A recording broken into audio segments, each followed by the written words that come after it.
வணக்கம். இன்றைக்கி நம்ம பார்க்க போகிற சமையல் ஒரு பிரேக்ஃபாஸ்ட்டு லஞ்ச் மெனு தான் பார்க்க போகிறோம். காலைல பிரேக்ஃபாஸ்ட்டு பார்த்திங்கன்னா சுட சுட இட்லி, தக்காளி, பச்சை மிளகா போட்டு ஒரு சூப்பரான கார சட்னி, அப்புறம் தேங்காய் சட்னி.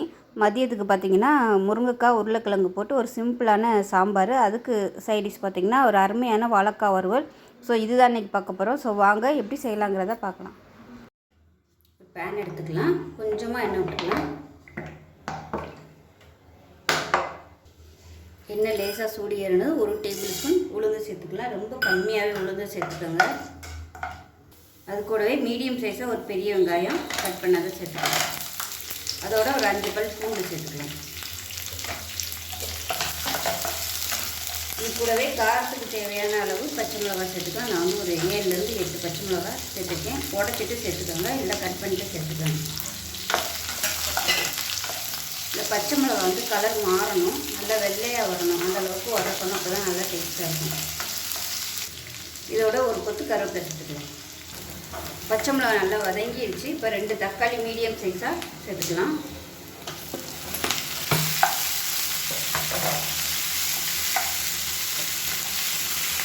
இது கூடவே ஒரு கொத்து கொத்தமல்லி இலை சேர்த்துக்கலாம். உப்பு கொஞ்சமாக சேர்த்துக்கலாம். வெங்காயம் தக்காளி எல்லாமே நல்லா வதங்கிடுச்சு, அமர்த்திடலாம். நல்லா ஆறட்டும். ஆறினதுக்கப்புறம் அரைச்சிக்கலாம். இந்த சைடு பார்த்திங்கன்னா தேங்காய் சட்னி வைக்கிறது. துருவன தேங்காய், பொட்டுக்கடலை, புதினா, பச்சை மிளகா, ஒரு சின்ன துண்டு இஞ்சி, வெங்காயம் 2 சேர்த்துருக்கேன். பச்சை பால் ஒரு 1/4 டம்ளர் சேர்த்துருக்கேன். தேவையான அளவு உப்பு. இது எல்லாத்தையுமே நல்லா நைஸாக அரைச்சிக்கலாம். இந்த வீடியோ நான் முன்னாடி வீடியோவில் இது ஹோட்டல் ஸ்டைல் தேங்காய் சட்னி எப்படி செய்கிறதுங்கிற வீடியோ போட்டிருக்கேன். ஸோ அதில் உள்ள அளவுகள் தான் எல்லாமே போட்டிருக்கேன். வேணும்னா நீங்கள் அதை செக் பண்ணி பார்த்துக்கணும். இப்போ அரைச்சிக்கிட்டு பார்க்கலாம். இப்போ பார்த்திங்கன்னா 2 சட்னியும் அரைச்சாச்சு.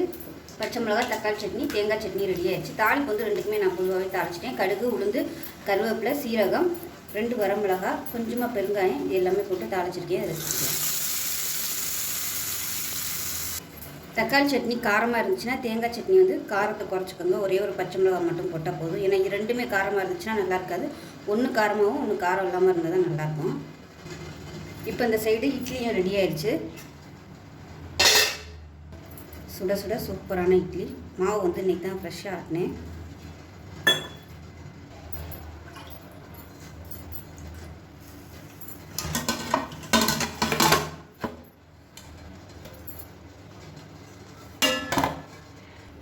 இப்போ பார்த்திங்கன்னா கொஞ்சம் குட்டியாக ஒரு ஊத்தப்பமும் ரெடி ஆயிடுச்சு.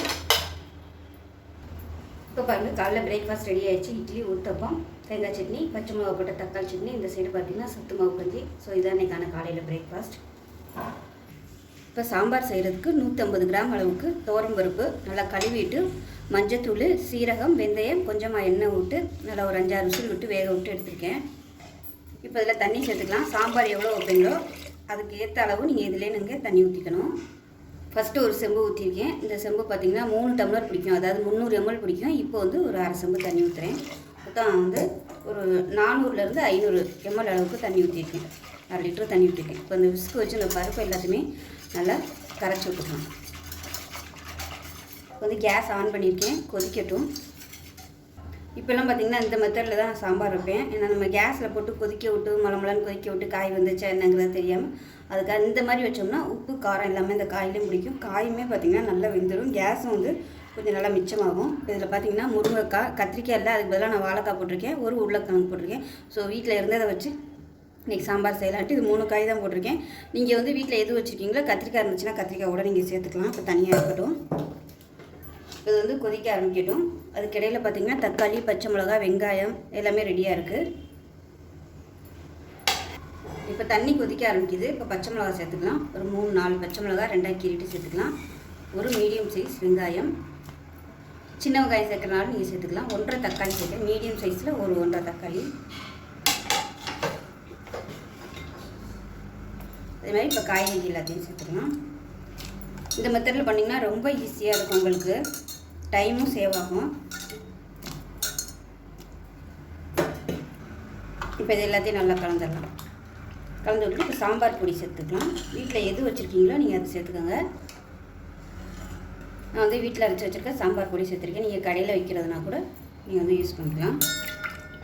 இதிலே சேர்த்து நம்ம குக்கரில் விசில் விடும்போது சீக்கிரமாகவே அந்த பொடியோட பச்சை ஸ்மெல் எல்லாமே போயிடும். சில நேரங்களில் சாம்பார் பச்சை ஸ்மெல் அடிக்கிற மாதிரி இருக்கும், அப்போ நல்லா இருக்காது. இந்த மாதிரி குக்கரில் நீங்கள் வைக்கும்போது எல்லாமே பர்ஃபெக்டாக வந்துடும். ரொம்ப நேரம் நம்ம காய் வேகிறதுக்காக கொதிக்க விடணும் அவசியமே கிடையாது. காய்க்கு வேக வைக்கல கொதிக்க விட்டோம்னா தண்ணி ஊற்றும். ஸோ அந்த மாதிரி பிரச்சனைலாம் இருக்கும். இந்த மாதிரிலாம் எதுவுமே கிடையாது. பேச்சுலர்ஸாக இருக்கவங்க கூட இந்த மெத்தடில் பண்ணிங்கன்னா ரொம்ப ஈஸியாக இருக்கும். புதுசாக சமையல் பழகிறவங்க கூட இந்த மெத்தடில் பண்ணிங்கன்னா ரொம்ப ஈஸியாக பண்ணிடலாம். திக்னஸ் வந்து பார்த்துக்கோங்க, இதுவே நல்லா திக்காக தான் இருக்குது. இந்த அளவு வந்து கரெக்டாக வரும். இப்போ உப்பு சேர்த்துக்கலாம். இப்போ குழம்புக்கு தேவையான அளவுக்கு கல் உப்பு சேர்த்துக்கலாம். அவ்வளோதான். கலந்து விட்டுட்டு மூடி வச்சிடலாம். புளி தண்ணி வந்து நம்ம லாஸ்ட்டாக வெந்ததுக்கப்புறமா நம்ம திருப்பி புளி தண்ணி ஊற்றி கொதிக்க விட்டுக்கலாம். அது வந்து 1 நிமிஷம் கொதிச்சாலே போதும். புளி பச்சை வாசனை எல்லாமே போயிடும். இதை மூடி வச்சுட்டு ஒரு 2 விசில் விட்டுட்டு ஸ்டீம் போனதுக்கப்புறம் பார்க்கலாம். குக்கர் வந்து அந்த அடுப்புக்கு மாற்றிட்டேன். இப்போ பார்த்திங்கன்னா வாழைக்காய் வந்து நம்ம வறுவல் பண்ணிக்கலாம். வாழைக்காய் வந்து கட் பண்ணி இந்த மாதிரி கட் பண்ணியிருக்கேன். இந்த சைஸுக்கு ரொம்ப மெல்லிஸாக இல்லாமல் கொஞ்சம் கனமாக, அதாவது இது வறுவல் மாதிரியும் இல்லாமல் இது இல்லாமல் கொஞ்சம் அப்படி நடுத்தரமாக சாஃப்டாகவும் இருக்கும், ஆனால் வறுவல் மாதிரியும் இருக்கும். அந்த மாதிரி தான் நம்ம பண்ண போகிறோம். ரொம்ப டீப் ஃப்ரை பண்ணலை. இப்போ தேவையான அளவுக்கு எண்ணெய் சேர்த்துக்கலாம். ஃபஸ்ட்டு நம்ம வந்து ரொம்ப வறுவல் மாதிரி பண்ணுறதா இருந்தால் நீங்கள் வந்து நல்லா மெல்லிஸாக கட் பண்ணிக்கோங்க. நம்ம வந்து இன்றைக்கி சாதாரண மீடியமாக தான் பண்ண போகிறோம். அதனால் வந்து கனமாக வெட்டியிருக்கேன். இப்போ இது எண்ணெய் சூடாகட்டும். எண்ணெய் நல்லா சூடாகிடுச்சு. சோம்பு வந்து சேர்த்துக்கலாம். இப்போ இது கூடவே சின்னதாக ஒரு 3 துண்டு பட்டை சேர்த்துக்கலாம். இதோட கருவேப்பிலை சேர்த்துக்கலாம். இப்போ பொடியாக நறுக்கினா வெங்காயம் சேர்த்துக்கலாம்.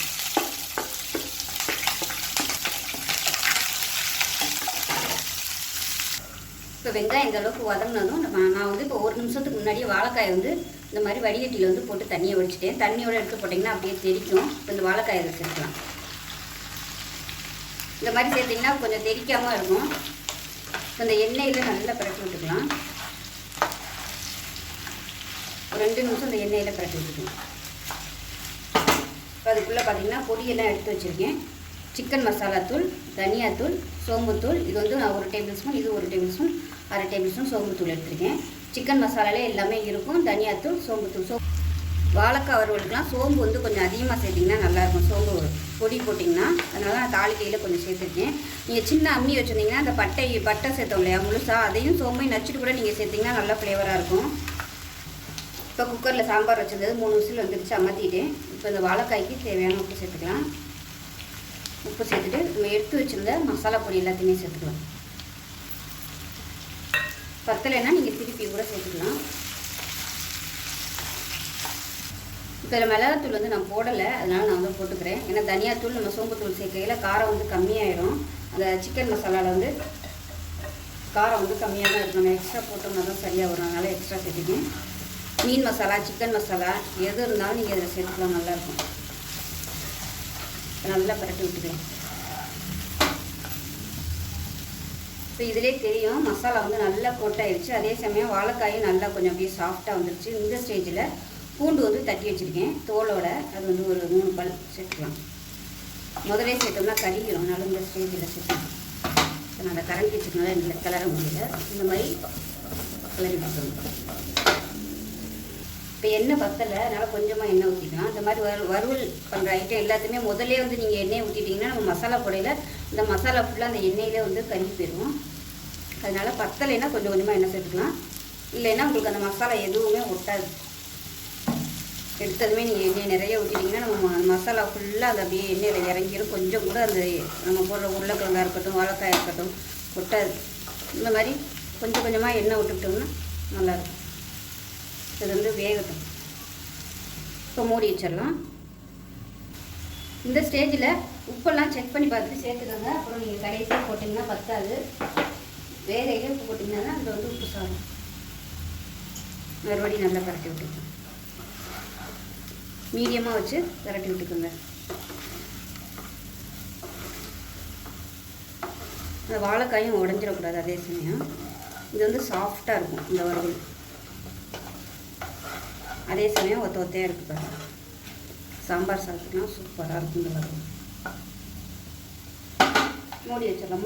மூடி வச்சோம்னா தான் அது வேகும். அந்த ஆவியிலே சீக்கிரமாக வேகும். இப்போ வாழைக்காய் வறுவல் எப்படி இருக்குன்னு பார்க்கலாம். பாருங்கள், நல்லா சூப்பராக ரோஸ்ட் ஆகிடுச்சு. நல்லா ஒரு மீன் வறுவல் இருக்க மாதிரி வாசனை சூப்பராக இருக்குது. அவ்வளோதான், அமைச்சிடலாம். மேலப்பில் விருப்பப்பட்டால் நீங்கள் கொத்தமல்லியோ இல்லை கருவேப்பிலையோ போட்டு பரட்டி விட்டுட்டு அமைச்சிடலாம். அவ்வளோதான், சூப்பராக ரெடி ஆகிடுச்சு. வந்து அமர்த்திடலாம். அமர்த்தி இதை தனியாக எடுத்து வச்சுட்டு சாம்பார் எப்படி இருக்குன்னு பார்க்கலாம். சாம்பார் போகலை, கொஞ்சம் நேரம் ஆகட்டும். இப்போ சாம்பார் எப்படி இருக்குன்னு பார்க்கலாம். பாருங்கள், நல்லா சூப்பராக வந்துருச்சு பாருங்கள். நல்ல பருப்பெல்லாம் நல்லா கரைஞ்சி சூப்பராக இருக்குது. இது ஆறுச்சுன்னா உங்களுக்கு கரெக்டான அளவில் வந்துடும். இப்போ வந்து புளி தண்ணி சேர்த்துக்கலாம். எவ்வளோ தேவையோ நீங்கள் அதுக்கு தகுந்த மாதிரி சேர்த்துக்கோங்க. இல்லை கொஞ்சமாக வேணுனாலும் நீங்கள் சேர்த்துக்கலாம். முதலே புளி ஊற்றுறதாலும் ஊற்றிக்கலாம். நான் அந்த மாதிரி பண்ண மாட்டேன். வச்சுட்டு தான் அதுக்கப்புறமா ஒரு 2 நிமிஷம் கொதிக்க விட்டோம்னா சரியாக போயிடும். இப்போ எல்லாமே கரெக்டாக இருக்குது. உப்பு மட்டும் பத்தலை, உப்பு சேர்த்துக்கலாம். இது வந்து கொதிக்கட்டும். மீடியமான ஃப்ளேமில் கொதிக்கட்டும். முருங்கைக்காலாம் சூப்பராக வந்துருச்சு பாருங்கள். அந்த உப்பு அந்த மசாலா எல்லாமே அந்த முருங்கைக்கால பிடிச்சிடும். 3 விசில் தான் விட்டேன், சூப்பராக வந்துருச்சு. முருங்கைக்காலாம் சீக்கிரமாகவே வெந்துடும். விசில் வரும்போதே பார்த்திங்கன்னா அந்த சாம்பாரோட வாசனை சூப்பராக இருக்கும். இந்த மாதிரி குக்கரில் வைக்கும்போது அந்த ஃப்ளேவர் எல்லாமே அதுக்குள்ளே இருக்கிறதுனால நல்ல டேஸ்ட்டாகவும் இருக்கும், நல்ல வாசனையாகவும் இருக்கும். நார்மலாக நம்ம கொதிக்க விடும்போது அந்த வாசனை ஃபுல்லாக போயிடும். இந்த மாதிரி பண்ணும்போது நல்லா சூப்பராக இருக்கும். விசில் வரும்போது நல்ல வாசனையாக இருக்கும். இப்போ இந்த சைடு பார்த்திங்கன்னா சாம்பார் வந்து கொதிச்சிட்ருக்கு. அதுக்குள்ளே நம்ம தாளிச்சிடலாம். அது தாளிக்கிறதுக்குள்ளே அது ரெடி ஆகிடும். இப்போ தேவையான அளவுக்கு எண்ணெய் சேர்த்துக்கலாம். இப்போ எண்ணெய் நல்லா சூடாயிருச்சு. கடுகு 1 டீஸ்பூன் சேர்த்துக்கலாம். உளுந்து, சீரகம், அதோட வெந்தயம் சேர்த்துக்கலாம். வெந்தயம் கொஞ்சமாக சேர்த்திங்கன்னா போதும். 2 வரமிளகாய் சேர்த்துக்கலாம். கருவேப்பிலை சேர்த்துக்கலாம். அதோட ஒரு 4 பல் பூண்டு வந்து நச்சு வச்சுருக்கேன், அதையும் சேர்த்துக்கலாம். ஒரு 3 சின்ன வெங்காயம் பொடியாக கட் பண்ணியிருக்கேன், அதையும் சேர்த்துக்கலாம். தாளிப்போட வச்சிங்கன்னா அதை சேர்த்து தாளிங்க சூப்பராக இருக்கும் சாம்பாரோட வாசனை. வெங்காயம் பூண்டு எல்லாமே நல்லா வதங்கிடுச்சு. இப்போ இதில் கொஞ்சமாக பெருங்காயத்தூள் சேர்த்துக்கலாம். சேர்த்துட்டு சாம்பாரை வந்து கொதிச்சு நல்லா அமர்த்திட்டே நல்லா கொதிச்சிருச்சு. இப்போ இந்த சாம்பாரை அதில் எடுத்து விட்டுக்கலாம்.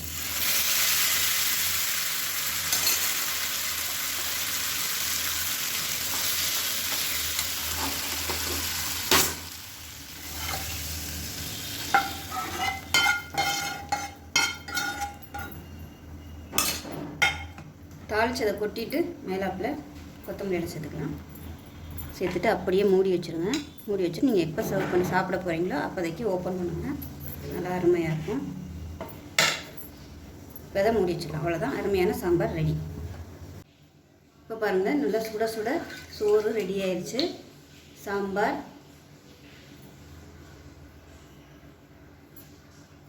ரொம்ப ஈஸியான ஒரு சாம்பார், அதே சமயம் ரொம்ப டேஸ்ட்டாக இருக்கும். அதேமாரி வாழைக்காய் வறுவல்.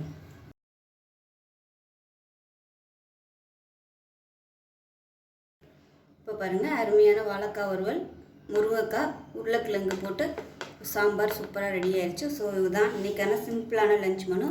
ஸோ இந்த வீடியோ பிடிச்சிச்சின்னா லைக் பண்ணுங்கள், கமெண்ட் பண்ணுங்கள், சேனலை சப்ஸ்கிரைப் பண்ணுங்கள், பக்கத்தில் உள்ள பெல் பட்டனையும் ப்ரெஸ் பண்ணுங்கள். நன்றி.